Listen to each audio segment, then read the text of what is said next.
Attention darts fans, after searching high and low, to and fro, from coast to coast on Wine and Toast, the award for best hashtag in the game goes to Dynamite Darts Content. And your winner is the weekly Dartscast, baby. 3 words, Dynamite Darts Content. Enjoy the show.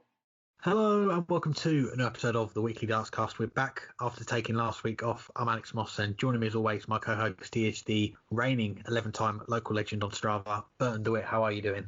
Yeah, I think it's actually down to 10. I got an email an hour or so ago that I had lost one of them, and I feel like now that we get into summer and it's 30-something Celsius outside every day, it's going to be tough to keep those. But we'll see. I still have at least 10 of them for now. How are you, Alex?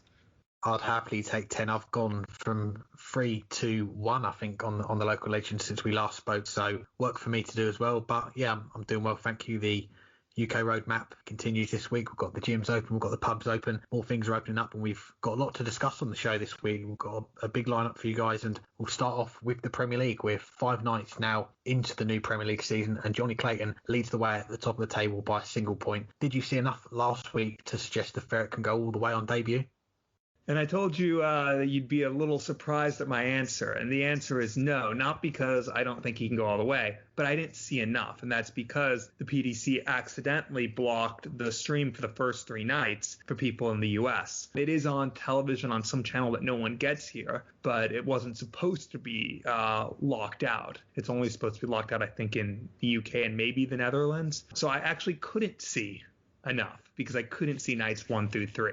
I was able to see nights 4 and 5 as they got it fixed. From what I saw in nights 4 and 5 and what I've heard about nights 1 through 3, I absolutely think he can go all the way. And I said that before the tournament started. He's to date leading the averages. He's playing the best of anyone in the field, and that's why he's top of the table. He is currently one of the best players in the world, and you take out the player who had on current form the most other claim to that title. Unfortunately, he had to withdraw due to testing positive for COVID, the world number 1, Gerwyn Price. That leaves Johnny Clayton as, on current form, the best player in this field. And he showed it in the first week. He was the best player in the first week. And there's really nothing surprising about that from the start he's had to this year and really the end he had to last year. We did talk multiple times on this show, some worries that maybe he had plateaued and maybe he was going to start to regress at the back end of last year. But he laid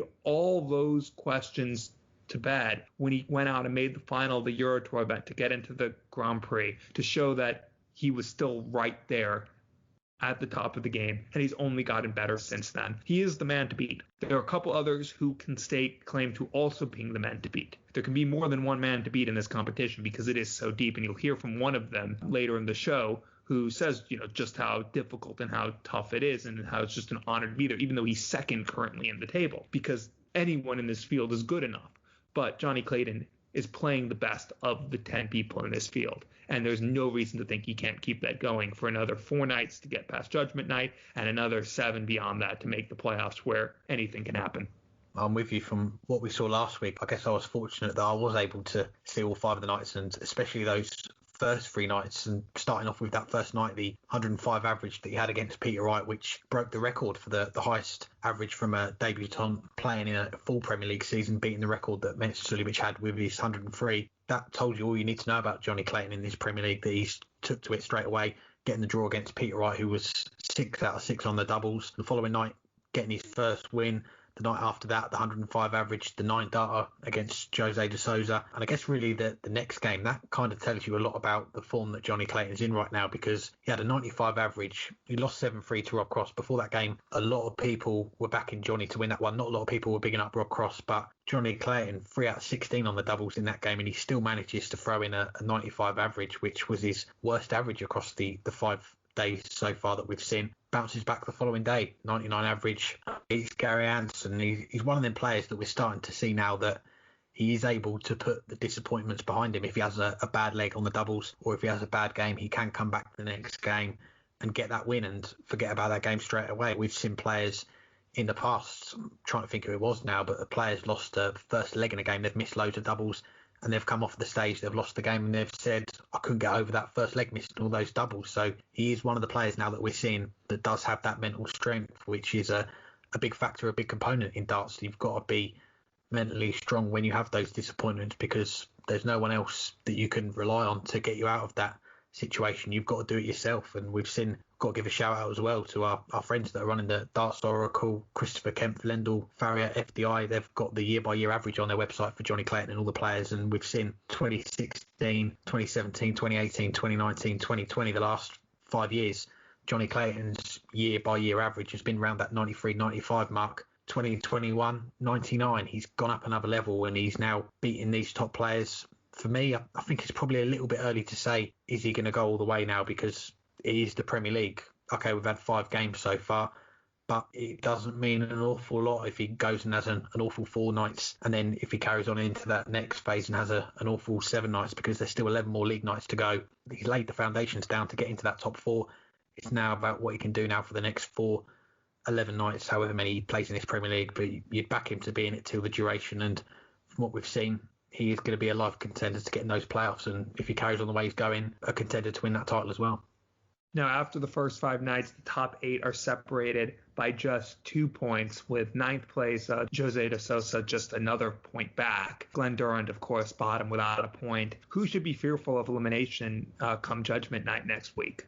Well, I think starting off, you've got to say Glenn Durrant, it's going to be a tough ask for him now to avoid elimination after losing all 5 of his games last week. 5 points from safety, and going to give that word of mention again, that phrase that we like to use on this show, goal differential. His goal differential -24. Gary Anderson, who's currently in 8th place, outside those bottom 2, +1. So it's kind of an extra point, 6 points from safety. And you look at the games that he's got to play next week, Michael van Gerwen, Jose de Sousa, Peter Wright, Rob Cross. If you're going to back him to get 5 points at least out of that, he may end up needing more points. It is a tough ask, so I think we're going to be saying bye to Glenn Durrant after the Judgment Night next week. The next player, though, flip a coin. If you've got an 8-sided coin or a 9-sided coin, that's probably what you're going to need to do, because as we look at the table now, it is very tight. You've got Johnny Clayton at the top on 7.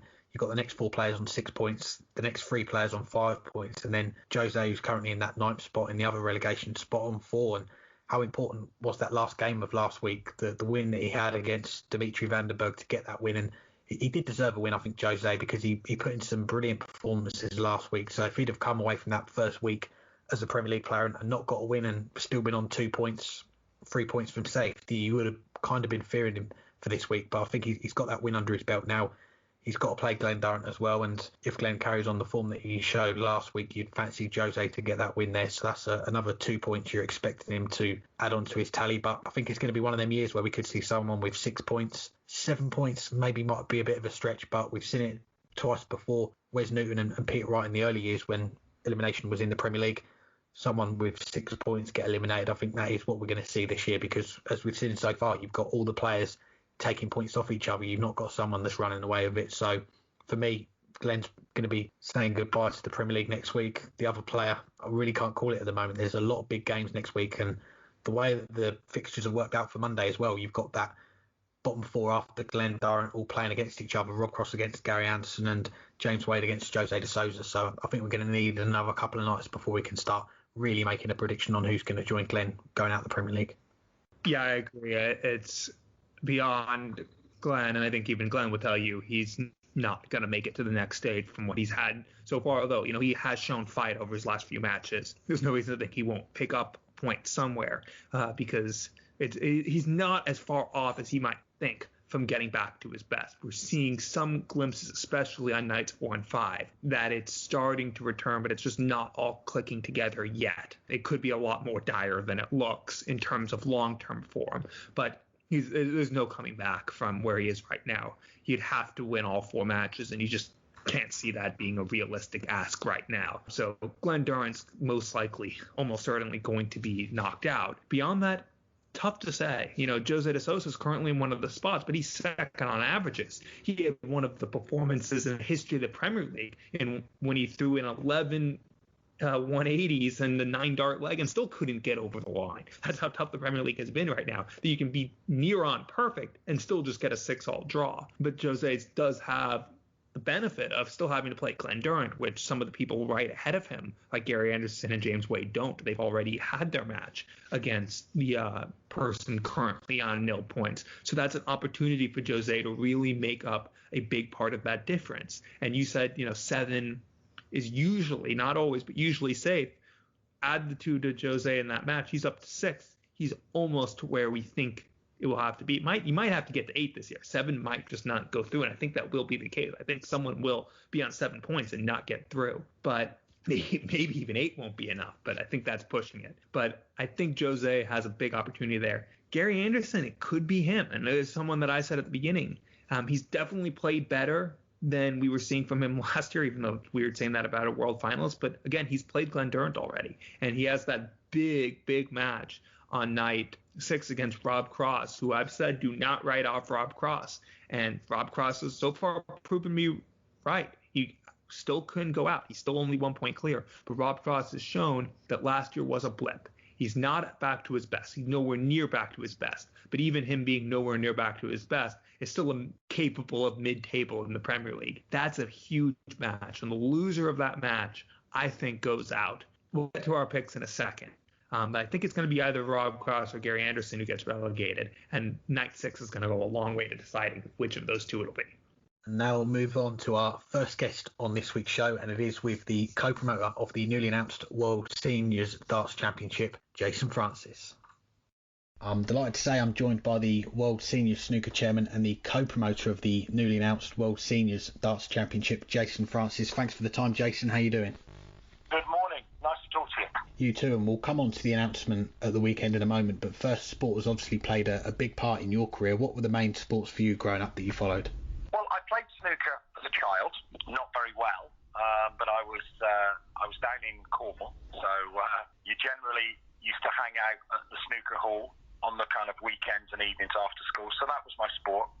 Then I went away to college and got involved in theatre for 10 years. I didn't touch any snooker. Always been a big football fan, and more importantly, always followed the darts.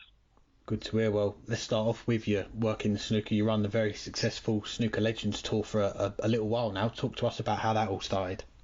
So yeah, that started in 2009. I had that idea, and basically I was running a theatre company at the time, which was children's theatre. So if any of your listeners have got children maybe of teenage years now, when they were 4, 5 and 6, they might have taken them to see Thomas the Tank Engine, Bob the Builder, Fireman Sam, those sort of things. Well, they were my shows. So we were the theatre company that would tour the shows, and I would write them. And getting to 2009, I was beginning to see a bit of a drop-off in the age range of people who were coming to see those shows. I think we were just on the start of iPads and iPhones, and we just never saw the sort of age group we had. So I was looking at my experience in theatre and thinking, well, what else can I do with the theatre and production contacts I've got to maybe try something different? And my background in snooker was an obvious one. And at the same time, I love the darts, so I came up with the idea of doing a bullseye theatre show as well, which is when I first met Eric Bristow, John Lowe and Bob Anderson. I'll come on to that. I've got that down here as well, actually, to mention. And just sticking with the snooker, of course, you've worked with a lot of the legends of the sport, the likes of the late Alex Higgins, Ronnie O'Sullivan, Jimmy White, the list goes on. What have been the highlights so far that have stuck with you? Oh, so many highlights. I mean, meeting Alex Higgins and taking him back to the Crucible, I don't think I quite realised then what an important part of almost snooker history that would become. That was just my first Snooker Legends show. I booked it at the Crucible Theatre, and Alex Higgins was there with Jimmy White and Cliff Thorburn. And, sadly, a few weeks after that, we lost Alex, and it became his last ever sort of snooker appearance, which probably was fitting that it was the Crucible Theatre, and the ovation he got that night will never leave me. Fast forward to 2017, you created the World Seniors Tour in snooker, which led to you running the World Seniors Championship. What was the thinking behind putting those events on? Well, at that time, I was on the road pretty much full-time with Ronnie O'Sullivan, who obviously people will know, and that was taking us all over the world, and it was taking us on quite a few long-haul flights. And coming back from China, I was on a flight with Barry Hearn, and he'd been out there. We'd both been out there for an event, and we'd both spent some time together.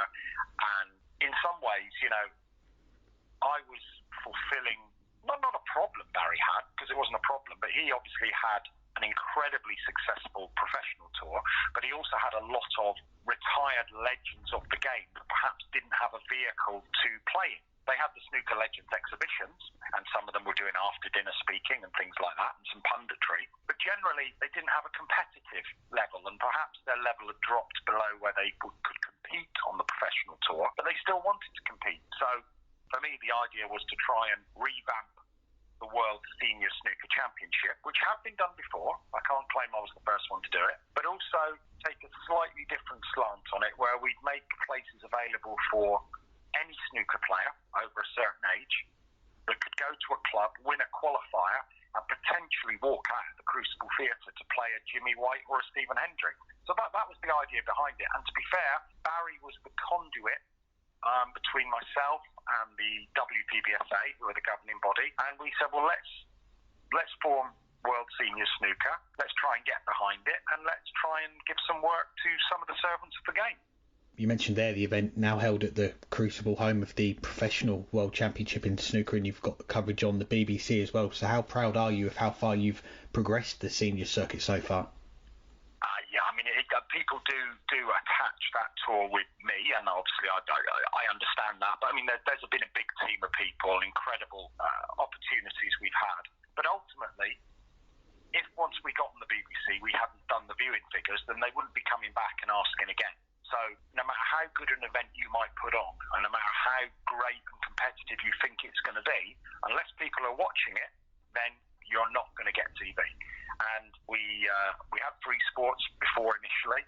I'd done a previous Snooker Legends on Eurosport, so we had done some TV. But to get the BBC, who's obviously the main host broadcaster in this country of snooker, to get the viewing figures we did was absolutely incredible, really, because it was digital and red button.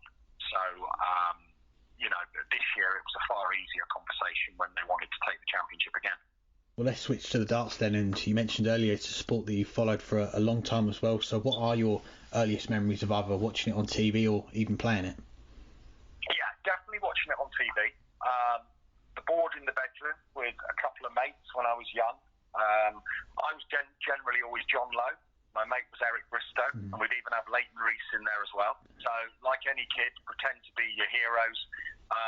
I always loved the theatre of the event, and that's what excites me. You know, I'm involved in a sport that's very much seen as a gentleman's sport and is steeped in history, and there's a certain demeanour and quiet that comes with attending a snooker event, and that's right and proper.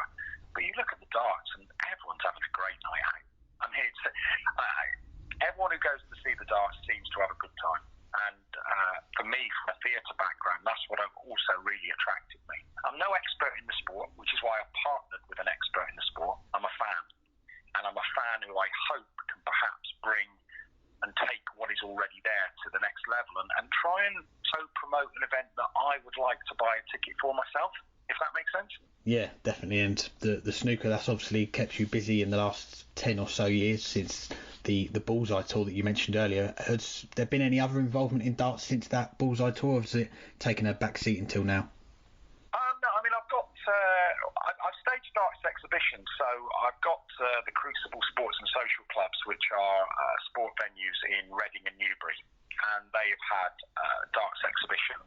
We've had Eric, Wayne Mardle, Peter Manley. So, I've been involved in darts because my venues have hosted County Darts, Super League. Funnily enough, in Newbury, Luke Humphreys is based at my club in Newbury, who's obviously made huge strides over the past few years.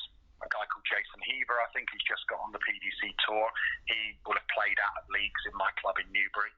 And Paul Hogan as well, who will be known to, the BDO side of your sport. So I've never played league darts, and I'm certainly not good enough to play them. But I've always followed it. And I say one of my business interests has played a little part in helping Luke Humphreys for sure. Well, let's get on to the big announcement then. Over the weekend yourself, along with Modus, are going to be co-promoting a World Seniors Darts Championship early 2022 and with it a World Seniors Darts Tour. How did the idea get off the ground? It did literally become because I saw another gap in the market. Obviously, I've seen that the big thing I learned when I moved from Snooker Legends exhibitions to competitive World Senior Snooker was that the players still wanted to compete, and it didn't matter how old they were.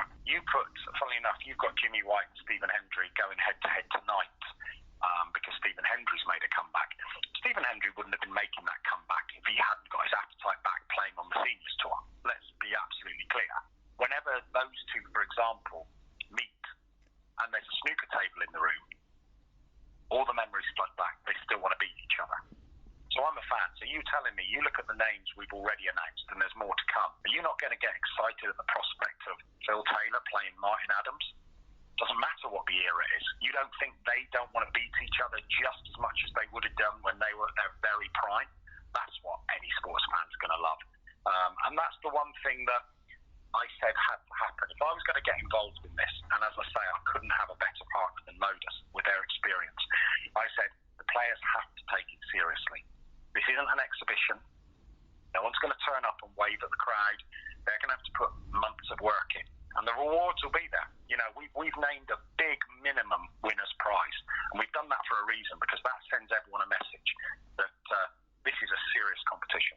Absolutely, and just from our timeline at the weekend, we saw a lot of interest from darts fans and excitement at the news. The headline name involved being Phil Taylor, who you mentioned. How excited are you to have the sport's most successful player involved? Wow, I mean, ultimately there are very few sports that at their peak one player may have actually, you could argue, been bigger than the sport. And I don't say that arrogantly. You know, you would look in golf and say for a while Tiger Woods was bigger than the sport. I think you might argue that at times Ronnie O'Sullivan is bigger than the sport. And again, I don't mean that disrespectfully, but for a period of time, Phil Taylor was the standout dominant force in sport, the sport of darts. And who isn't excited to see him throw some arrows again? Definitely, and we've seen Bob Anderson, Keith Deller on Twitter as well, both saying that they're going to be playing. You've sent invites to a few other players. Are there any other players you can confirm that will be in this first World Championship? Well, invitations have gone out. It would be unfair to some of those players who not yet accepted those invitations to announce their participation, because there are many factors that people need to realise. That firstly, the idea of appearing in a World Senior Darts Championship on TV with a big prize might sound incredibly appealing. The reality might be that some of these players who might not have been in the spotlight for so long, they might not actually, the reality of that, the months of practice, and also, is their game going to be in the shape where they think they can go out in front of a big crowd on TV? No one wants to embarrass themselves. All top sportsmen have pride. So we understand if certain players who would be invited based on their merits of what they've achieved in this sport might want to consider whether they want to put in all that work and prepare for that sort of championship. That's fair enough. And I mentioned before we started this, we put out a tweet asking our listeners for any questions for you. Inside the WDF would like to know, how far advanced are the conversations regarding the venue, event dates and TV coverage? Yep, so we have actually 3 venues with dates on hold in a 1, 2, 3 order, and that's my priority. We understand that people want to know when it's going to be and where it's going to be, and ultimately sometimes there may be existing contractual issues involved that need to be spoken about, and there also we need to consider how big is this venue going to need to be. The reaction has been absolutely huge, and if we'd have gone and announced a 200-seat venue, we'd have quickly been kicking ourselves, if that makes some sense. TV again, discussions are ongoing. Probably won't be announced as early as the venue for obvious reasons, but well underway is the answer. Good to hear, and I guess following on from that one, Jan asks, will it be broadcast live to international viewers as well? Well, that's the plan. I think we would be definitely looking to make sure that anyone who has an interest in the sport, who wants to see this event happen, should be able to. That's the idea. You look at the World Senior Snooker Championship at the moment, and obviously our host broadcaster is the BBC, but outside of the UK we have Zebo TV in China.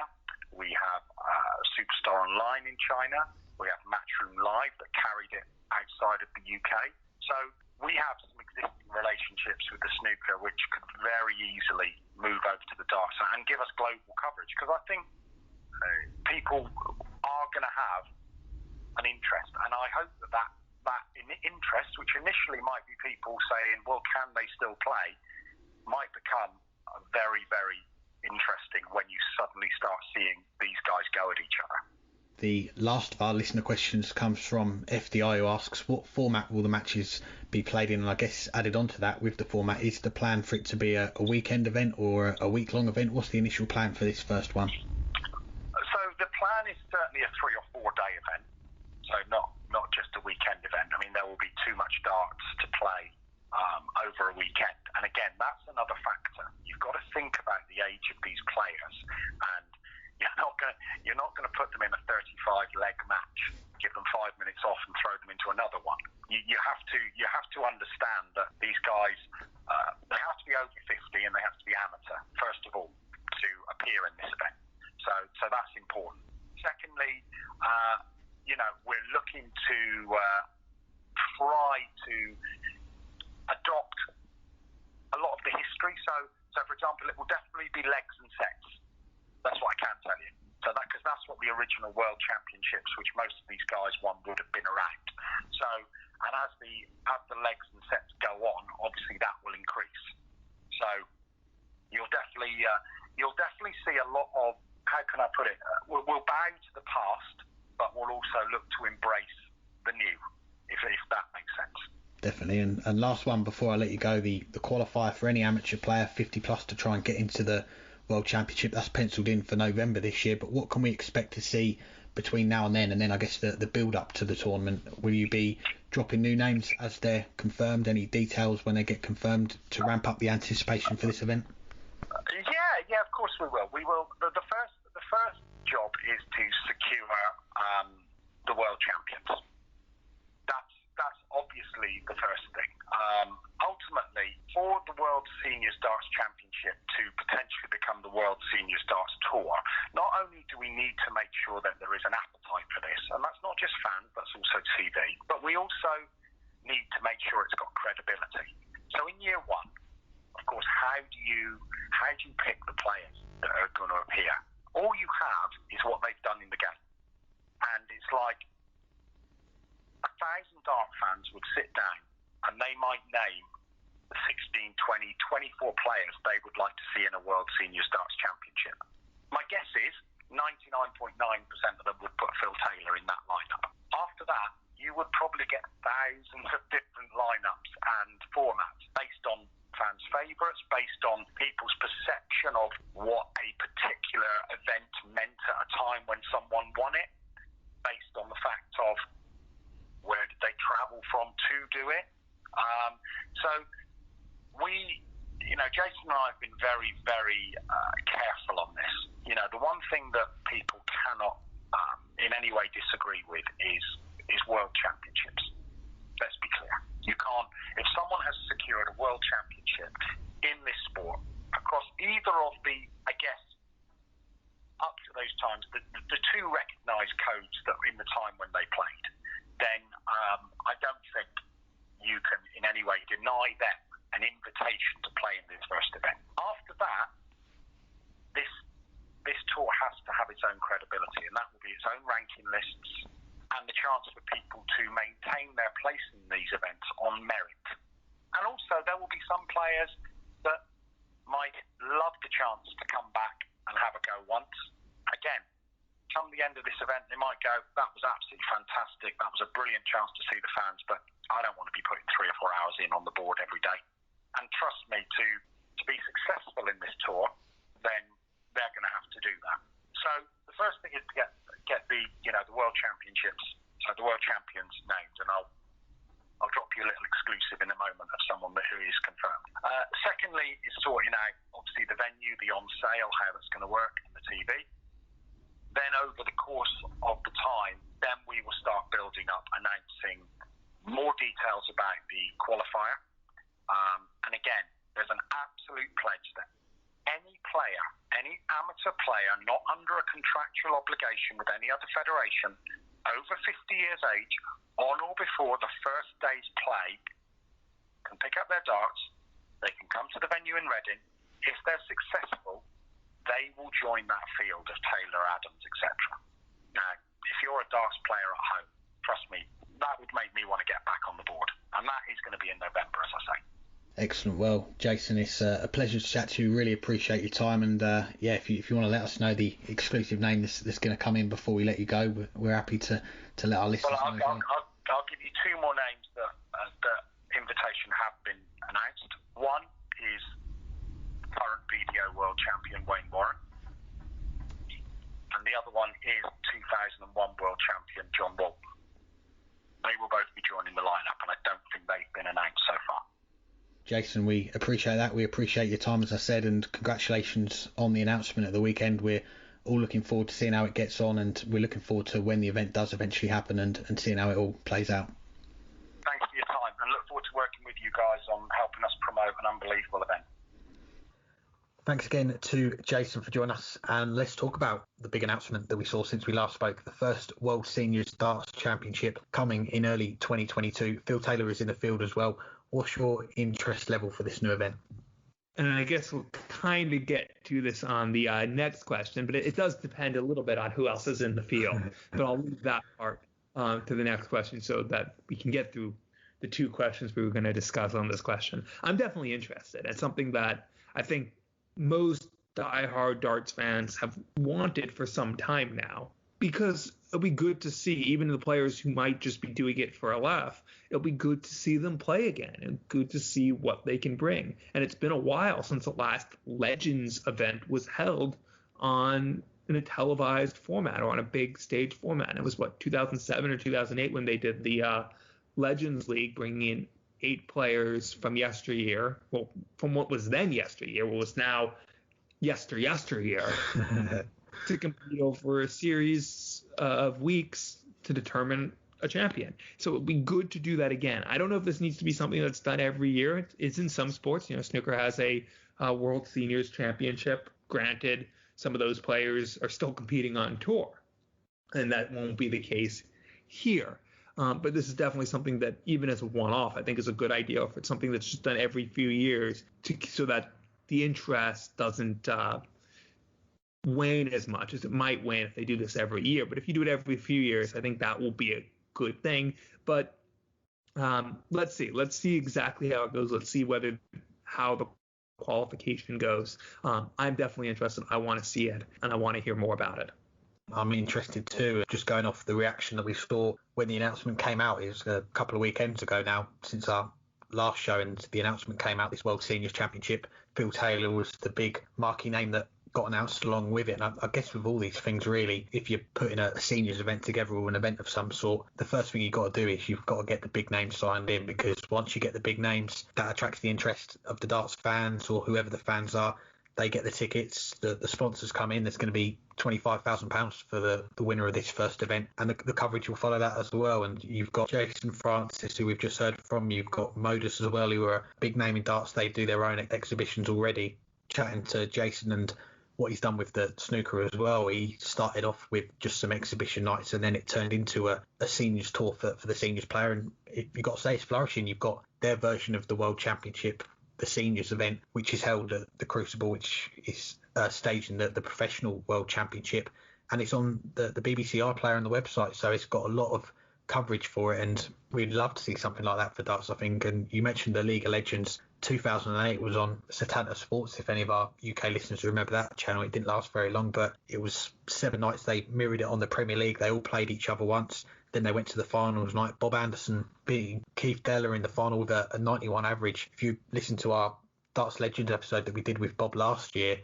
we spoke about that event, and he said that he basically had to give up his playing for the PDC tour to go and play in this League of Legends event, and he went on and won the title. I don't think he'd have fought back then. It'd be another 13 years before they see an event like this again. But yeah, definitely, I think there's a lot of interest there. Phil Taylor's the big name. Getting him on board is a big thing. He's been retired now from the professional game for 3 and a bit years, but there's still, whenever his name comes up, people listen and people want to know what he's up to. And I think there'll be lots of people that want to go and watch this event. And, fingers crossed, we are still in a world with the virus going around, but I think they've penciled it in for February 2022. Fingers crossed when we get there, we'll have the crowds back and the virus won't be as an issue as it is right now, and it'll be full steam ahead with this. Fingers crossed indeed. Now, some other names that have already been announced as having been invited and accepted the invite: Keith Deller, Bob Anderson, John Lowe, John Walton, the reigning BDO world champion Wayne Warren. Who else would you like to see in the field? And could this be the start of something big, you think? The two names that we're obviously going to say, aren't we? They're our favourites, co-stompy Mark Walsh. Shout out to some of our listeners as well. We were watching the Premier League last week and they got in touch with us and said that Co was doing the coverage on Dutch TV for the Premier League and it had come up in conversation in their studio, and he said that he'd be interested in playing in the qualifier. I mean, he is a former World Cup champion, but I certainly think he deserves an invite outright. So he's going to hopefully be playing in the qualifier. I messaged Mark Walsh as well, and he said that he was aware of the event, and November's a little way off at the minute, but he's got interest in it, so hopefully he'll be in the qualifier as well. And I guess really there's no point any other players entering the qualifier. It is open to anyone over the age of 50 that's not a PDC tour card holder or got any affiliations or other contracts that they can and can't play in the event. So I guess really if those two show up to that qualifier, there's going to be no one else that's going to win it. But players that have been invited, we know there's been a few others that have been invited: Andy Fordham, Richie Bennett, I think Dennis Priestley's been invited as well, but not been announced yet. So there's a lot of former world champions that we'd love to see in it. Ted Hankey, of course, is a big one that we'd love to see. John Park, maybe. I don't know what his plans are at the minute. Tony O'Shea, just for his walk-on again, would be good. Bobby George, Trina Gulliver, there's the list, the names go on. But I think we'll see how this first one goes, the first World Championship going forward. You probably think we're going to see more events. I mean, can you imagine maybe an event during the World Matchplay, maybe on that Friday night before the World Matchplay, the Saturday afternoon when there's nothing on, they could World Matchplay style event in Blackpool. I think you'd get a lot of interest there. So I think they're dipping their toe in the water with this first one. But if it's a success, then yeah, I think we could see a lot more events come from it. I fully agree. And I'm going to say you almost forgot Trina Gulliver, but you got her. And maybe Francis Hunselaar as well. The only retired Dutch world champion now that Raymond van Barneveld is back playing professional darts. So we won't see Raymond van Barneveld, at least in the first staging, unless he chooses to retire at the end of the year. But yeah, I mean, I think you have to start. Costampe and Mark Walsh going to get through the qualifiers, get into the field, get through to the final where they'll play 7-6 and just the greatest match I've ever seen. To both get an invite to the Grand Slam, of course, will also make the final. But we're getting a little ahead of ourselves. We don't want to give away everything that happens in 2022. We need to save some of that for episode 200. Yeah, I don't know. I mean, there's 14 players in the field plus the two that'll come through a qualifier. And there's a lot of really big names that could fill up this field. And we'll see if they all accept. We'll see if they all get invited. I'm curious to see who it is. And, there are also some players who possibly are nearing the end of their career in the PDC. You didn't mention Steve Beaton, but not a guarantee that he'll still be on tour next year. Maybe Steve Beaton will get invited into the field. We'll have to take it by ear as far as to whether this will be the start of something big. As I did also say in the last question, I don't know if this is something that could be an annual thing. It might work as that. It might spawn into a tour. I think that would be a good thing to have at least some sort of tour for these players. Just something like the Challenge Tour. We might just be a few weekends a year to give some exposure and give them some events and give excuses to create some exhibitions around whenever those weekends are. That would be the legends only exhibitions. Obviously, the top legends like Phil Taylor don't need to have an excuse to have an exhibition, but some of these other players, it might just give them the little extra exposure that they deserve for what they've given to the game over decades at the top. But I think, it's too early to know whether this will turn into something big or this will just be a fun little event. Won't be on Setanta this time because that also doesn't exist here anymore either. I don't know where it went under first, but hopefully it'll be on somewhere so we can all watch the greats of yesteryear and yesteryear. Let's hear from our next guest. He is currently in the top 4 of the Premier League in his debut season after the first week of play. Here's our chat with the reigning World Matchplay champion, Dimitri Vandenberg. I'm joined today by the World Matchplay champion, Dimitri Vandenberg. Dimitri, how are you? I'm very good. Thank you very much. How is everyone doing? Doing well as well, and thank you for joining us. We're now midway through the first phase of this year's Premier League, your first full season in the tournament, and you sit second, 6 points after 5 games. How do you reflect on how last week went for you? Very surprising because the Premier League at the start, you're going to be competing against the best of the best, the players in form. And yeah, for me, it was already an honor to be part of this tournament. And yeah, getting 6 points after 5 days, that for me is just, how much I'm enjoying this experience, I reckon. But I'm definitely very proud of every game that I played, and especially the points that I was able to take from the players that I've already played against. So yeah, on a nice wave, let's say it that way. And we'll get to some of those games in a bit, but I want to go back through. We last had you on after the World Matchplay, and you mentioned how it was an honor to be in the Premier League. You got, of course, that announcement came right after the World Championships, where they announced that you were one of the first 9 players in. What was your reaction, and were you confident that you were going to make it to the Premier League? I wasn't confident that I would be in. It's just, you don't take it for granted playing in the Premier League. You've got to be very successful, and you've got to earn your spot there. And I know I won a major event, but even then, I didn't take it for granted because there are so many other players as well that are quality and successful. So for me, after that, I actually got the news that it was confirmed that I will be playing. Yeah, I was just so chuffed. I was so happy. And me and my missus, we cracked open a bottle to celebrate it. And I'm sure you were also cracking open a bottle to celebrate when we had you on last time because you had just won the World Matchplay. Now that you've had some time to reflect on that, what's been the most surreal moment about being a PDC Major champion? I reckon it's about all the years that I've practiced a lot. It's like I always say, hard work beats talent if talent doesn't work hard. And many people say I've got the talent, but I've also said that you've got to put in the time. You've got to be committed to catch your dreams and make them come true. So that's something that I can be thinking of the most, that all the hard work and all the sacrificing that I've done has been, how do you say the word? It's like it was coming because you've worked hard and now you got the achievement of it, like something in that kind of way. Just, very proud about it. Let's keep it to that. Yeah, I get what you're saying, although I'm not sure what the word would be either. Well, talk some negative stuff. Not long after you won the World Matchplay, you had a little bit of bad luck suffering a knee injury while at a theme park. Can you talk us through what happened to cause the injury and how it's been like playing darts for the past 9 months injured? Well, it actually happened a couple of years before the day of the theme park because I was playing indoor soccer. And that's where I actually made a move to the ball to try and score the goal. But that ended up wrong. And from that moment on, my doctor advised me to stop playing football because I was a bit lucky with the knee. It could have been worse. So I followed up the advice and I said, guys, unfortunately, I've got to quit the team. It's better for the career. Otherwise, I would get in more trouble if this occurs again. And then at the theme park, I think it was just a little bit too much for the knee. It's pretty weird that after a few years, it finally snapped.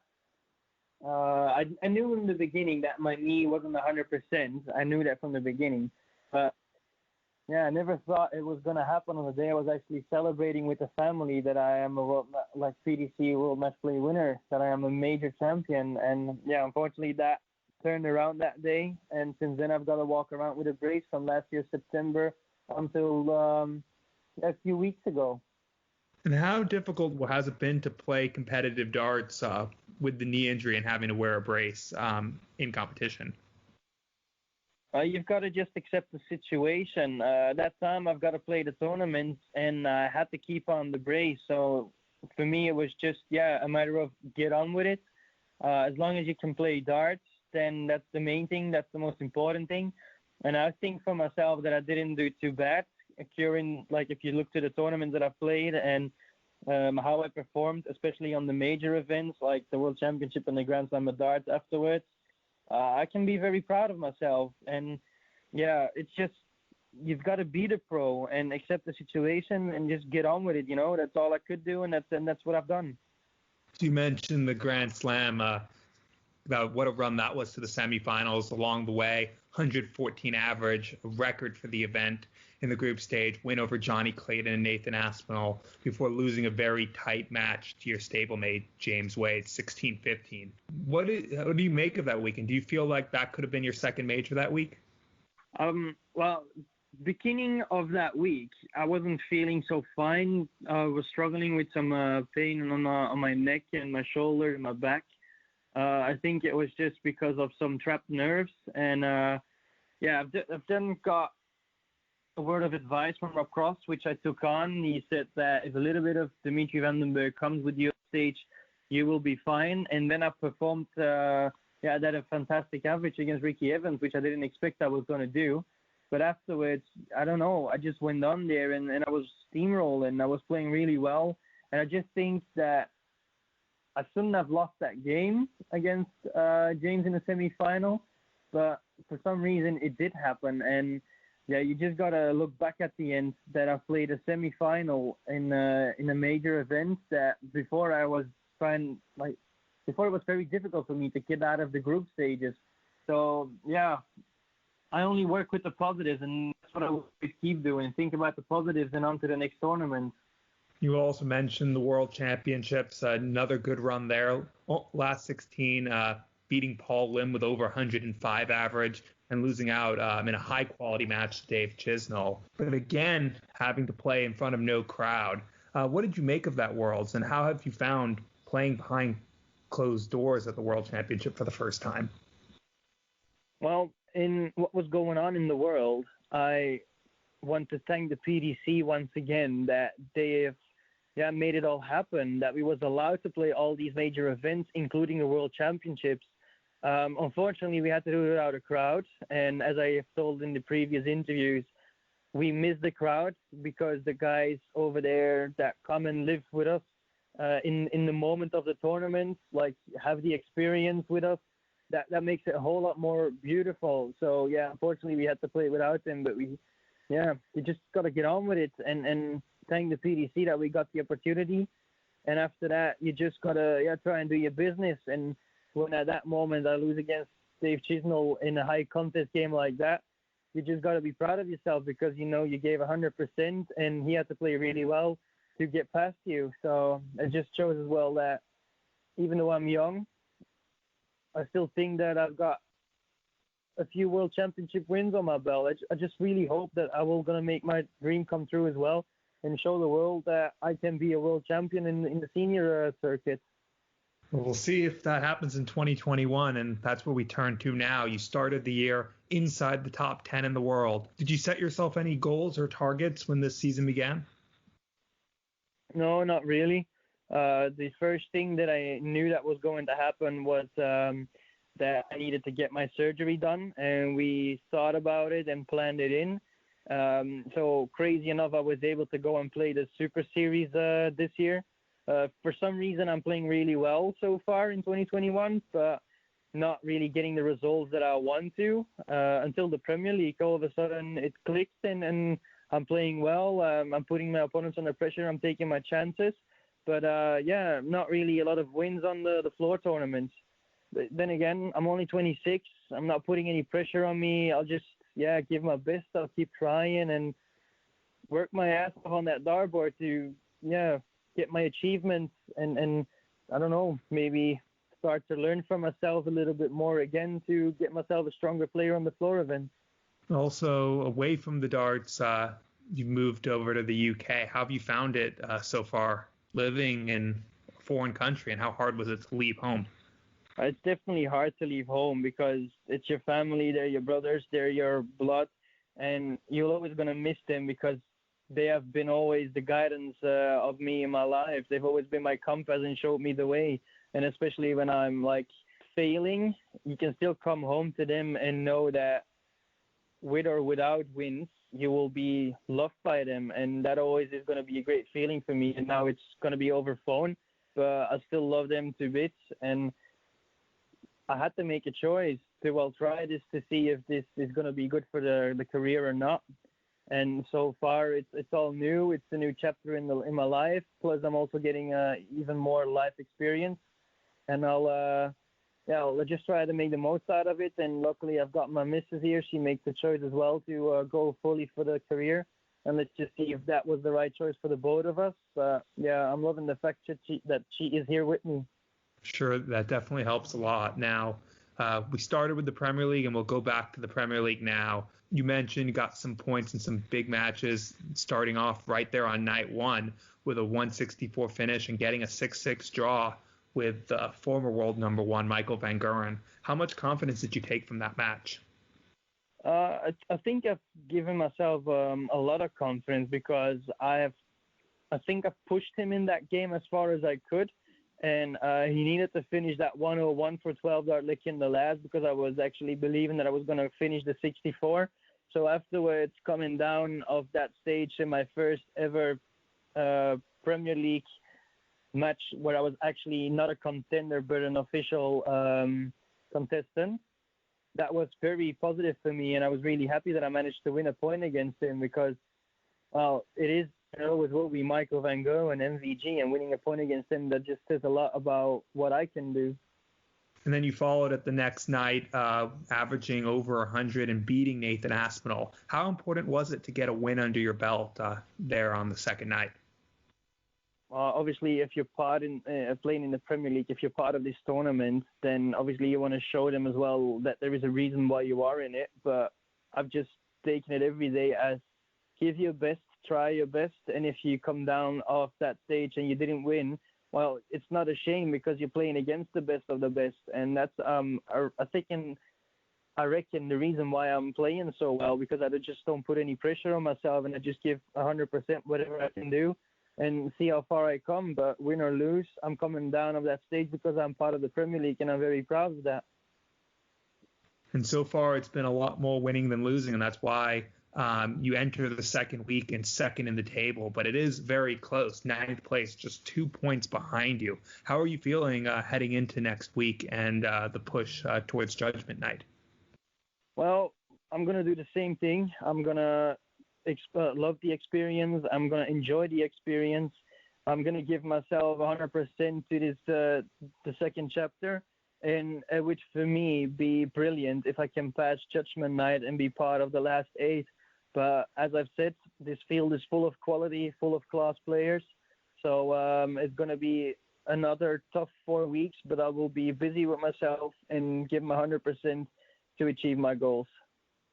Well, Dimitri, thank you so much, and best of luck next week in the nights 6 through 9 of the Premier League. Thank you very much, guys. I appreciate the time, and everybody stay healthy and safe. Thanks again to Dimitri for joining us, and it's time to talk about our sponsor, Low Six, who of course present this show, and we've been doing our picks during the Premier League. We did our picks on the last show for the first night, and then we carried on putting our picks out on Twitter over the next few days as well, and got to give you guys an update. I'm sure you're all wondering what the score is between myself and you, Burton. 36-25 to me after the first 5 nights, but still a very long way to go, and I'll tell you a little bit more about the contest that Low Six will be putting on next week for you guys to get involved in. But first, let's do our picks for that night. Night 6 on Monday of the Premier League. First game up, it is the Appreciation Minute itself, Rob Cross against Gary Anderson. How do you see this game going? Well, I did say earlier in the show that I think this match will decide who makes it to the second phase of the Premier League and who will be going home. And I think it'll be the world finalist going home, Gary Anderson. I'm really sold that Rob Cross is going to bounce back this year. Not necessarily, everything that he did 2 years ago. And that means his ranking will drop because he's defending money at 2 major championships that he won 2 years ago. But he's going to not slide nearly as much as a lot of people were fearing at the start of the year. And I think he'll end the year in the top 16, which might sound like a weird thing to say. That's a fairly good year for someone to start the year number 4 and finish in the top 16. But that means he's going to have a top 10 year. And that's where Rob Cross is. Rob Cross is a top 10 player. He did not play like it last year for a lot of reasons, but he still is one of the 10 best players in the world. Gary Anderson, also one of the 10 best players in the world, and is starting to show that again. But I think Rob Cross is playing a little bit better than Gary Anderson, and it's a little bit hungrier than Gary Anderson, and a little bit more consistent than Gary Anderson right now. And that's what you need across the Premier League, and that's what you need in this match. So I'm going for the appreciation minute to move closer to safety and push Gary Anderson closer to the brink. 7-4 to Rob Cross. I had Rob Cross down here as well. I was going to go a little bit closer. I've got it going the full 12 legs, 7-5. But like you say, it's a very big game to kick things off for the second week of the Premier League, if you like. Both these players have got a identical record. Each night they've drawn, then they've won, then they've lost, then they've won, then they've lost. If they're going to carry that on, they've got to draw. They've got to share the points. But I'm going with Rob Cross as well. Gary Anderson's had Rob Cross's number quite a bit on TV. But it's hard to call what Gary Anderson is going to turn up at the moment, because he can put in a good performance one night, the following night it doesn't quite come out from him. But Rob Cross, he seems fired up as well. I don't know if you saw his interview that he did after one of his games, and he had a bit of a go at Wayne Mardle for saying about his pause that he does between throws when he's going for the double, but it seems to be working for him. He's got the points on the board, he's playing better than what we've seen in recent times, and he seems like he is getting back into some form, not the form of his first year on the PDC Tour 2017, but heading in that direction. So like you, I'm going with Rob. I'm going to go 7-5 though. And now second match of the night, and it's the man in ninth, but with the second highest average in the field, Jose de Sousa, going against James Wade, who's just 1 point above him in seventh. How do you see this one?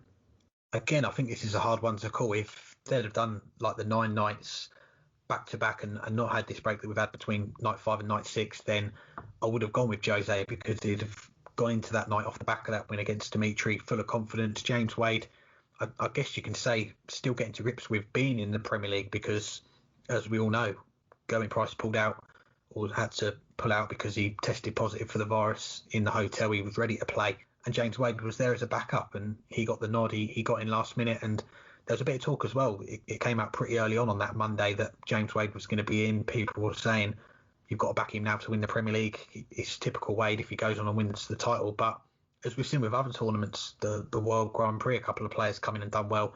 The Premier League, it's a bit different, isn't it? If you lose in the World Grand Prix, you're out. You don't play any more games. Premier League, you lose a game, you're still in. You've got at least 9 nights. And to get to grips with playing in a tournament like that, when you didn't expect to be in, James Wade came and did his test, but he still didn't expect to be there. He expected to be home the following day. He's done well, I think, to get 5 points from his 5 games, and he is a bit of a handicapper's nightmare, because he can play poorly one night and then the next night beat Michael van Gerwen. You're not quite sure what you're going to get from him, but I think because of that, I'm going to go down the middle. I'm going to go with a 6-all draw for this one.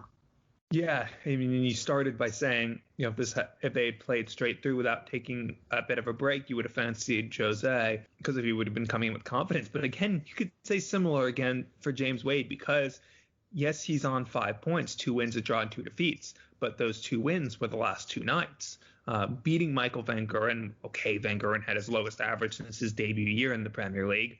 And okay, James Wade didn't have to do much to beat Glenn, but a win's a win. And a win over Michael van Gerwen is a win over Michael van Gerwen, no matter how Michael van Gerwen plays. So James Wade has to be taking some confidence in this. And this is the type of match that Wade you'd expect, if he is going to just wade through and beat a player who's on fire. That's exactly what you have in Jose de Sousa here. That said, I think getting a win will settle some of those nerves that it's weird saying that Jose de Sousa showed, but he did show some nerves as well as he's played. He should have gotten over the line against Nathan Aspinall, and he, made some of his patented counting mistakes, but he also missed some darts near the end, which he wasn't missing until he had a chance to get over the line. That makes a big difference. I think now that he has that win, he'll settle him down, and he's just playing too good for James Wade right now. Wade, I think, will step up a bit now that he has the chance to get his bearings in the Premier League that he wasn't expecting, but Jose de Sousa is just playing on a different level. I'm going 7-3 to the Portuguese. Third game of the night, and going into the night, it will be the battle of the top 2. It is Johnny Clayton against Dimitri Vandenberg. I don't really think I should be asking you who's going to win this one, because we've got one of them on the show this week, but how do you see it going? Well, I'm going to break with tradition, and not going to pick our guest to lose. I'm going to pick a draw here, 6-6. I'm doing that because I I honestly don't know how this one's going to turn out. As brilliant as Johnny Clayton has been so far, so is Dimitri Vandenberg. Dimitri Vandenberg has played 4 really, really good matches. The only time he didn't was when he whitewashed Glenn Durrant. And what do you expect for him to do in that match? He didn't do anything wrong. It's just ran into someone who wasn't playing well. The other 4 were all really good, even the loss to Jose de Sousa. Jose was just unplayable in that match. But Johnny Clayton's been pretty much the same all year. There's nothing to separate these two on paper other than the 1 point at the table. Beyond that, they're both playing at or near the top of their game night in, night out. I think we're going to see that again, and I'm going to go for a 6-all draw. I'm with you on my bit of paper down here. I had a 6-all draw as well when I was making my notes earlier, and it is, again, a hard one to call because both these players have took to the Premier League very well. They're the top 2 at the moment. There's not much between them in the stats. Just looking there, you've got Johnny Clayton with his 100 average, but Dimitri's not that far behind, and we've seen some of the performances that he put in last week. He's very capable of getting in that top 4, and it's been well documented the injury that he picked up, or it got worse, if you can say that, after the World Matchplay.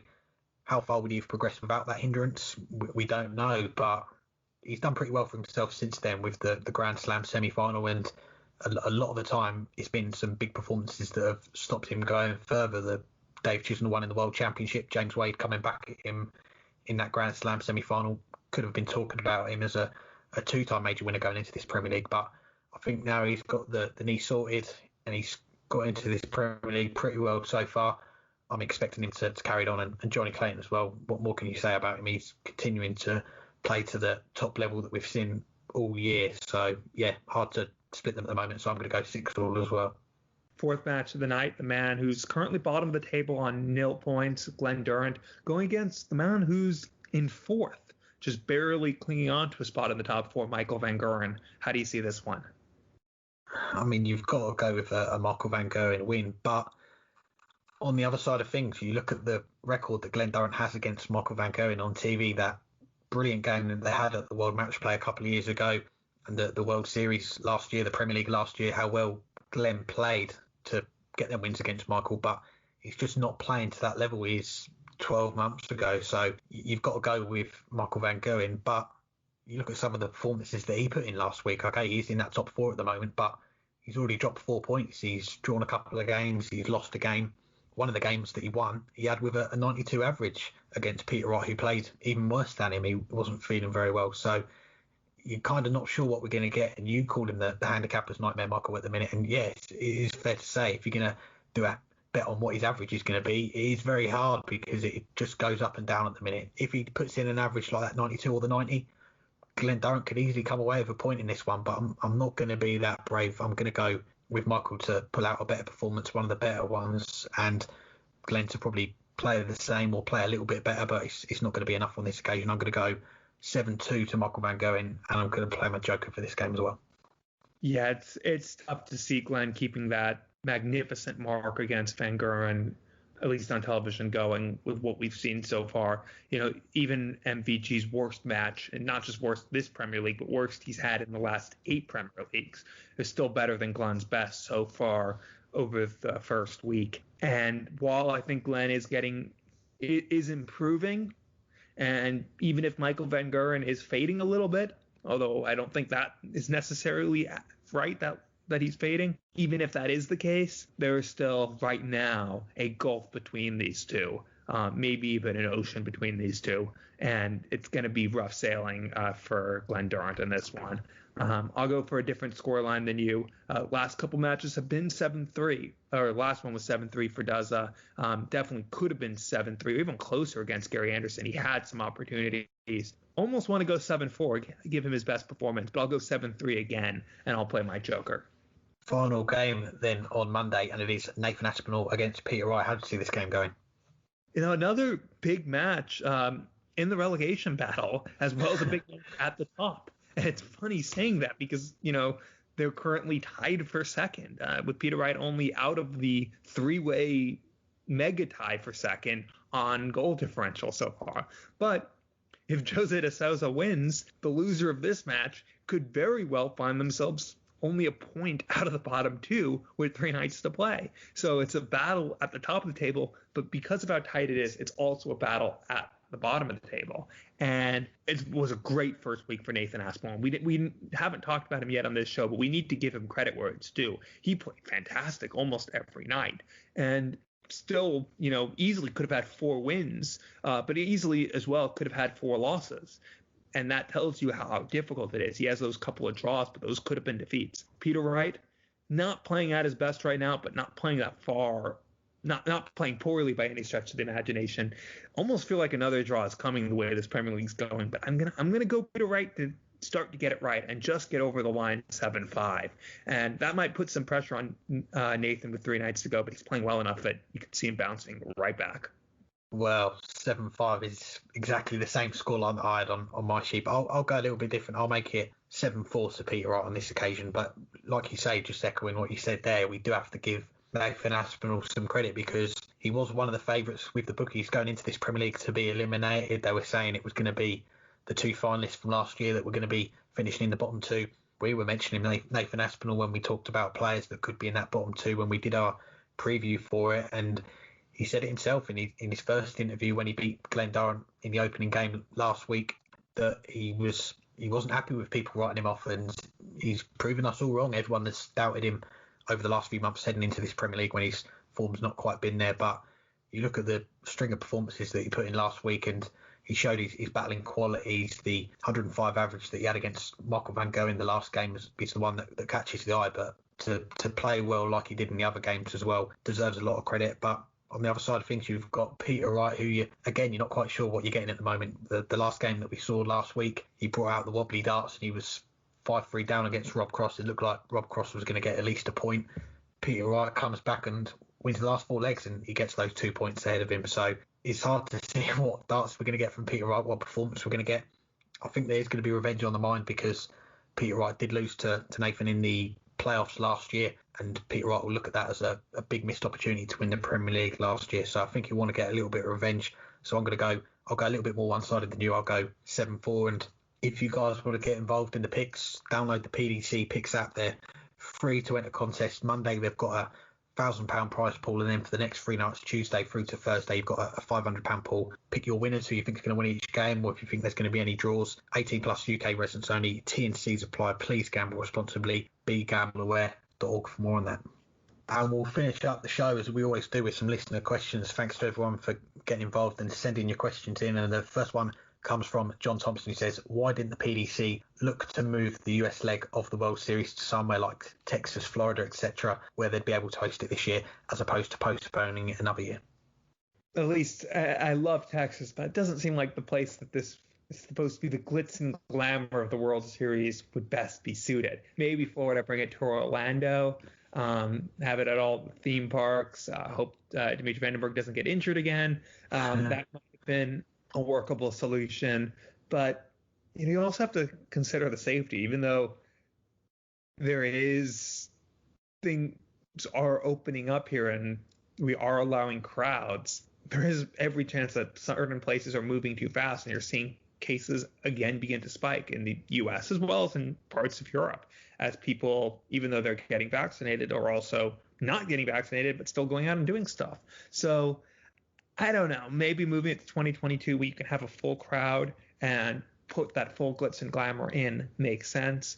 But maybe, contractually obligated to have it in New York. They couldn't do it somewhere else. We don't know for sure. There might not have been the ability to stage it outside of Madison Square Garden. So there is, a few different possibilities, but I don't have a problem with it. It is just the World Series. It is about growing the game, and that's the only purpose of the event.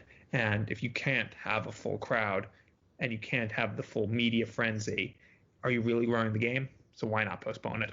Glad that you got to answer that one first, because you got a better insight than I have into how things are in the US at the moment. But as you say, it's not just about where you can have a crowd. It's about getting the players and the officials to that place, getting them to the US and getting them back. And we've seen only recently in the lead up to the Premier League, Gary Anthony had a little bit of complaint about the upcoming Super Series that's going to be in Germany.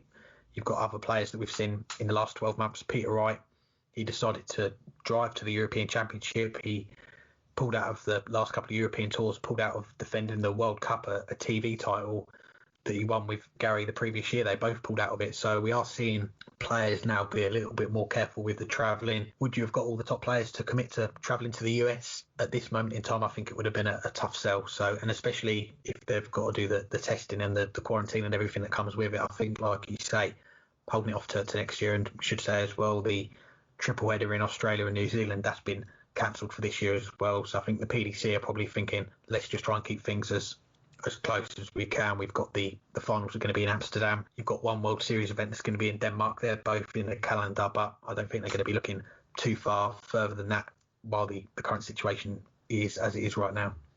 Now, second question comes from inside the WDF. I will not be answering this one because I have no idea what it's about, but you will. And the question is, would you be prepared to do a live reading of the Colchester chairman's recent statements on the Colchester website? Yeah, I wish I didn't have to answer this one either, but yeah, it's not going well if you're a Colchester United fan. There's a few of us in darts, actually. Colin Lloyd, Owen Binks, who we've had on the show before, but I should read out part of the statement, which I think inside the WDF is referring to, but the chairman did say, I never called Mark an effing C. After a tirade of abuse from him, I did call him a swear word beginning with W, so you can use your imagination to work that one out. But that was actually posted on the Colchester United website, so things aren't rosy on the pitch, off the pitch. I'm just hoping that we can stay up in the Football League and not drop down to the conference. We'll see on that one. But final question, and again, it's another big one, I guess. George Dobson, he says, would you rather be a horse or a dog? No, I wouldn't. I'm much happier being a human. I'm glad, George, that you have this question. It's definitely a different direction for us to go, and it is an interesting one. But I'm very happy being a human being. So my answer has to be no. I've got to say, George, you've peaked really with. We were bigging him up on the last show with the walk-on question, but he's gone downhill, I think, after that one. I'm not really that fussed about either of them either, so I'm going to pass as well. But we do thank you for the question. It's funny one. I am a fan of horses, but I don't think I'd want to be one. Anything else for this week? Well, as always, we should say a big thank you to our guests for joining us. We appreciate their time. We appreciate everyone for listening to the show. Thanks, as always, to our sponsor, Low Six, who present the show. Get involved with their contests on the Premier League next week on the PDC Picks app. Should give a mention as well, the Dartscast trivia that we did a couple of weeks ago now on our last episode. Tom Parker strikes again. He gets it. The question was, which four players are unbeaten in Premier League opening nights across more than one season? We had four players, Roland Shelton, John Park, Gerwin Price and Mervyn King are the four players. And we should actually say that at the end of the show, you can hear from our good friends over at Double Trouble Drinks. They're going to be on the BBC this week on the show. If you've ever seen it, Dragon's Den, they're going to be appearing on that. So we'll have a message for them at the end of the show. But before that, let's hear this week's trivia question. Well, it's trivia time now on the weekly Dartscast, and this week's question is Premier League related. Which player holds the record for the highest average playing in their first Premier League match? So which player holds the record for the highest average playing in their first Premier League match? Good luck. Thank you to Matt for that question this week. Alex said we'll be back. We'll see when we're back, because I guess we'll have the Premier League going on next week. Please do enter the competition. Please do not do better than us. At least better. You should do better than I have been doing. Actually, no, please do better than us, because I don't want Alex to win it again. But don't have much more to say. Excited for darts to get back, especially ranking events. So if there's anyone you want on, let us know as we look ahead to that, as we look ahead hopefully to some events in May and June as we move towards the World Matchplay. So let us know anyone you want on, anything you want us to discuss. Please keep getting us your questions, even if it is which animals you think we'd rather be. We do want those questions to come in. So please be in touch. And until you are, hang tight. Hi everyone, it's David from Double Trouble here. We don't normally get the chance to watch darts on the BBC, but this Thursday night at 8 o'clock, if you tune into Dragon's Den, you might see some darts being thrown. It might not be the same standard as the PDC, but if you can tell us which of the Dragons gets the highest score, you could win yourself a set of these flights. So let the weekly Dartscast team know, and then we'll be in touch. Cheers everybody.